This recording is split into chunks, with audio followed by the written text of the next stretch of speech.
All right, y'all. This is Diana, the Midnight Rose. Let's do this Friday love reading. I just did my astrology video. Oh, God. I am not a master of time management, as I know all too well this time. So, take a deep breath. As usual, I've got my Mystical Moments Tarot and Oracle deck. And I need to mirror this because this is bass backwards. It's bass backwards. So let's unmirror this. Okay. Okay. Now it looks right.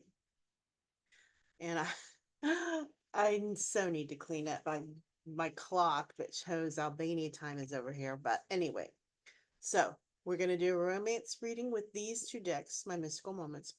I do have a new deck with Ethereal. It's a beautiful deck.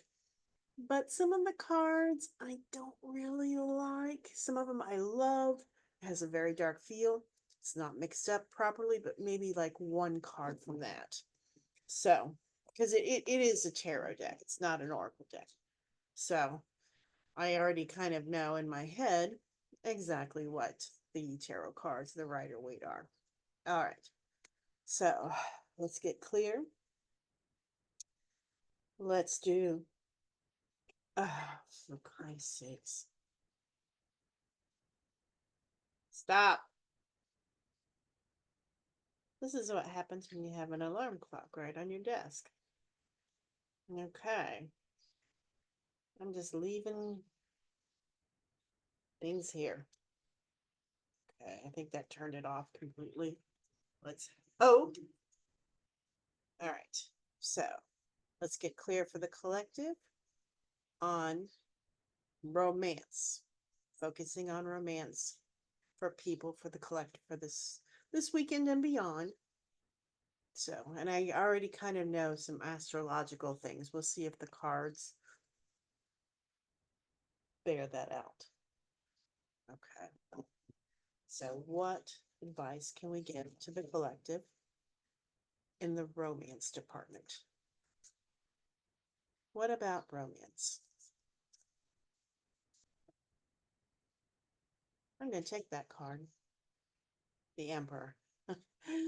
Could that be just a little bit more Mars, which is going in opposition to Pluto exact tomorrow? Yeah, but let's pick a couple more cards. Okay. I am Jack's total lack of surprise at the Emperor coming up. Whoa, the world. That I did not expect in a good way. Jumping through hoops of fire as the Nine of Wands. Action. Well, you know, okay, I've got an idea of from the astrological perspective, but let's do a few oracle cards and hold off, see what else comes by. So I don't have to change mid reading. Hopefully not. Maybe I won't. Sleeping Beauty's Dream. And I'm not super familiar with these cards yet, but that's why, memorizing the guidebooks, I don't think is a really good thing because you need to be open to intuition too.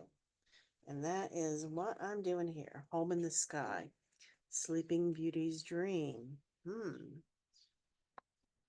Okay, the world. I, I'm hearing that someone here has a dream of stability. And you see, she's got a home in the sky here, literally. And we're talking about home in the skies. The traditional, stable home in the sky with the perfect man. And I do see that coming.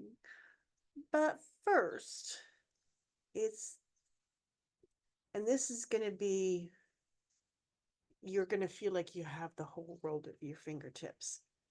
But before you get there, you're going to have to go through some tribulations. And this really, wow, this really is reflecting the astrology of this weekend.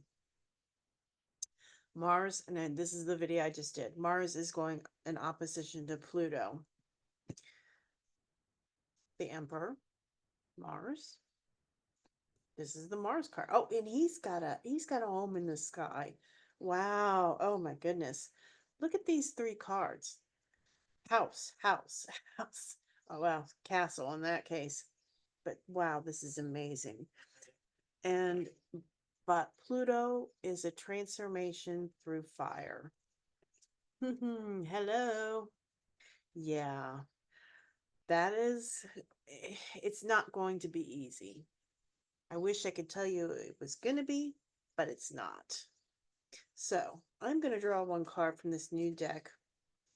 This is Ethereal deck. Beautiful packaging. And in fact, the box they sent it to me in, I'm like, I'm going to keep this box. I'm going to figure out something to put into it. It's just a cardboard box, but it's just so beautiful. I'm kind of more excited about the box than the cards. But I'm going to try to see if I can use this deck. And this has been shuffled so that some reversals will come up. Some of the cards are a little hard to interpret, but being a tarot deck, I feel like I can do this. Okay, so what are the challenges, the things you have to go through to find this person? And this person, probably somebody in a prominent position, may have a little bit of a temper, as Mars does, but also someone that is very fierce about defending those that they love.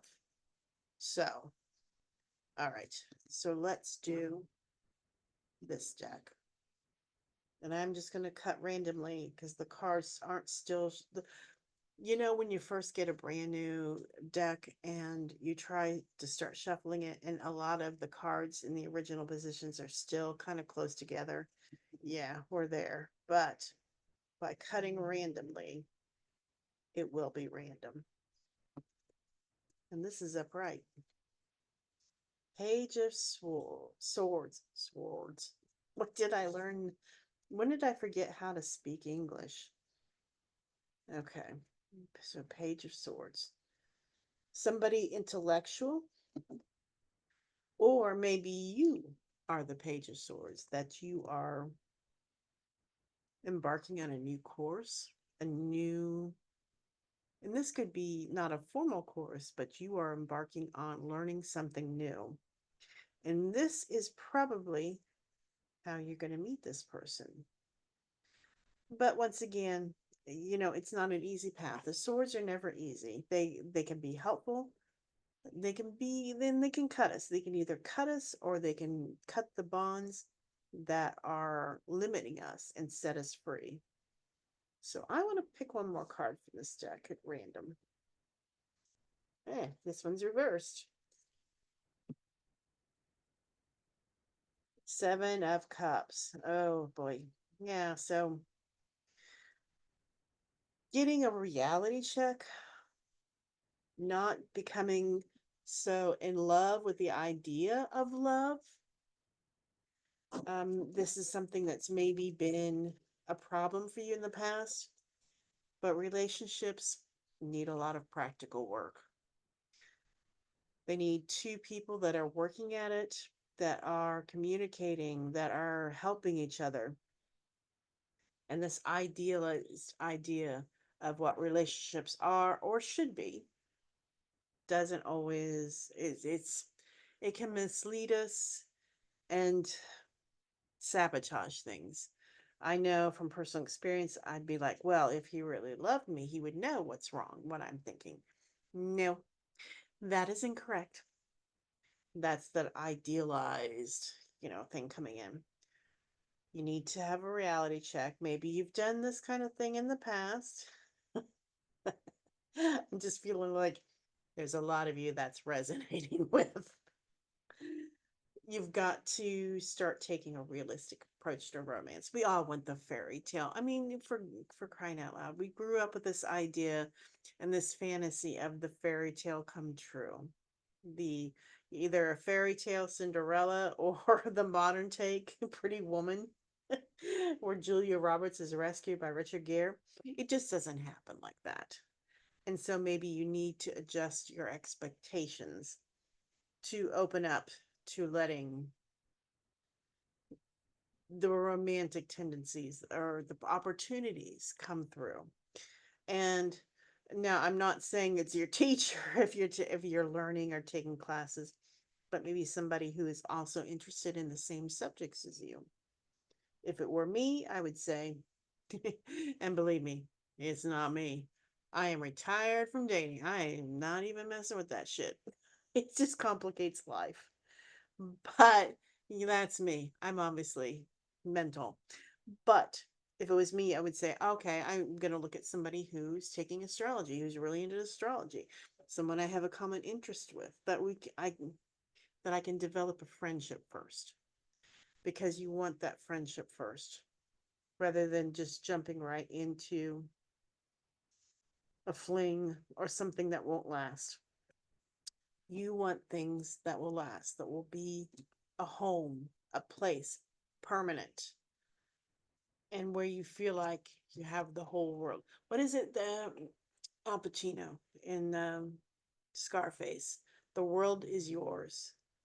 Didn't he have that sign or that thing? The world is yours when you find this person. Could be literally an Aries, very prominent, um, can be, can have a sharp tongue and be a little controlling at times, but that's why it's also more important to work through this idealistic thing to communicate when something bothers you and they say, well, what's wrong? I'm fine. I'm fine. There's a little too much of me in this. Because, well, actually, I'm an Aries too. So if the man is the Aries too, me and Aries, oh boy, is that setting up for a clash. So communicate your needs when something upsets you. And in the past, some people may have said, oh, you're just being silly. Oh, you're being dramatic. No, be realistic. And if, you don't want to start frivolous confrontations or anything like that, but recognize that you need to express yourself. You need happy, unhappy. Relationships take work. We want the romantic side where everything is perfect all the time and we never fight. Well, that's just not how it works. So let me draw a card about, and I do kind of see common interest or learning situation as where you'll meet this person if you haven't already met them. But just for fun, let's draw one more of these oracle cards. Just for shits and grins, as they say. Liberty. Mm. And the thing that I'm feeling here, this unrealistic, idealized idea of romance, has been the thing that's caged you, that's kept you from finding that person that you are meant to be with. And that's why liberty. This is not being, because the seven of cards is usually seven of cups is building things on illusion in the sky, and you need to put a foundation on it. So when you reverse it, instead of being so idealistic, reality, and becoming more realistic on what relationships involve, because it does have to be a give and take between two people. That will set you free to find the person that is meant to be in your life. So, and he's a little bit much to handle. We Mars Aries people can be a little tough to handle at times. But you can do it as long as you are willing to do the work to make this work. But they are fierce defenders of the home. and of the people they love, as I said. They'll give you the world. You just got to jump through some fire to get to that point. So it may be a little rocky at first. Talk, communicate, and you should be able to work things out. So that is your Friday love reading. If any of this resonates with you, please let me know in the comments. Like and subscribe, blah, blah, blah. And I hope to see you in the next video. Have a good weekend. Bye bye. Where is the stop recording button?